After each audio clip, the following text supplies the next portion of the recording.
Hi everyone, my name is Frekhtman. I'm a personal injury trial lawyer here in New York, and today I'm answering the FAQ, how long will it take to settle my personal injury case?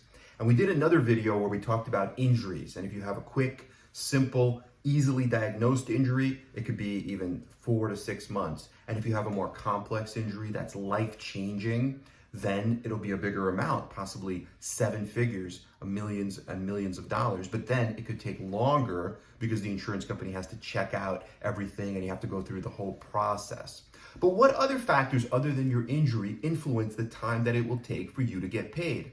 One of the major factors is the issue of liability. Who is at fault? If the liability is crystal clear, if you, for example, are sitting in a car and you get rear-ended by another car, well, your lawyer could make a motion for summary judgment, and the judge will say, as a matter of law, you are not at fault for that crash, and the defendant, the truck or the driver of the car that hit you in the rear, is at fault. And then interest will start to run from the date of that order. So you could make that order right when you file a lawsuit. You file a lawsuit, John Doe versus ABC Trucking Company for rear-ending you.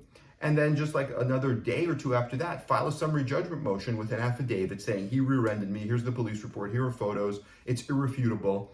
You're gonna win that motion.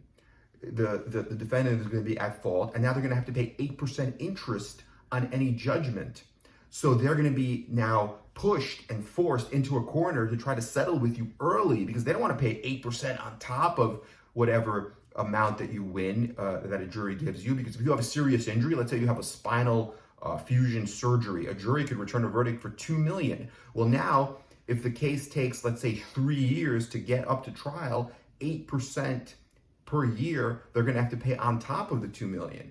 So that's gonna be a motivating factor for them to pay you earlier.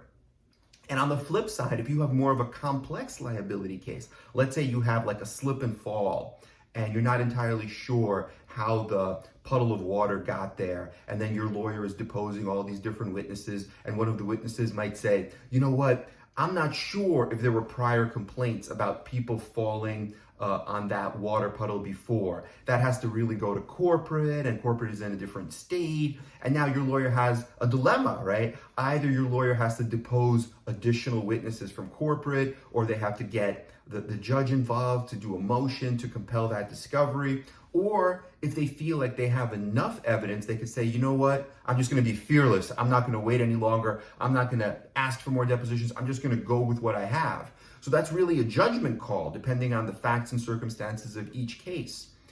And so in the one instance, if the lawyer says, I'm just gonna go for it, I'm gonna certify it as trial ready, well, now it goes on the trial calendar, and now the insurance company may start offering you money to settle, may go to a mediation, right? In the other instance, if the lawyer says, I'm gonna make a motion to compel, I wanna find out about those prior complaints, I wanna depose more people, I wanna obtain more documents. Well, now, sometimes in New York at least, just to get a decision on a motion could take months and months, if not even some motions take a year to decide. So then you're gonna wait that time, and then you have to do those depositions, and then you don't know what it's gonna turn up, right? The person from corporate might say, yes, there were prior complaints about that puddle of water, or they might say, sorry, we did a search and nothing came up. Then you just wasted all that time. But you don't know what it's gonna be beforehand, right? No one can be like a seer and see the future. So it's really on a case-by-case basis, depending on how strong you think your case is. I, for the most part, like to cross my T's and dot my I's. I do like to do that. I do like to be thorough, but I don't want to go overboard. And sometimes you just have to let something slide. And I don't always like to depose the defendants or get too many defense witnesses, because what the defendants usually do, especially if you're suing corporations, is they produce what is known as a company man, right? And they're just gonna be a yes man. They're gonna say, oh yes, we're so safe, we're so good.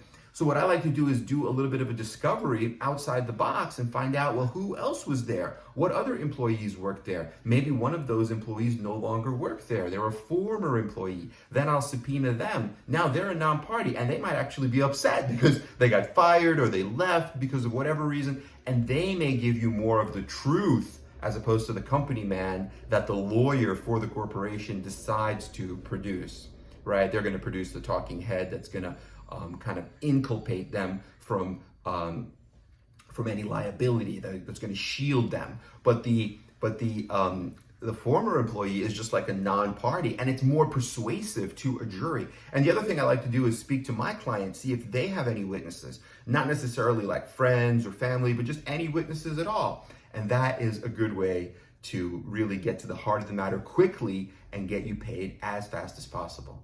I hope this has been helpful. Let us know what questions you have. Have a great day.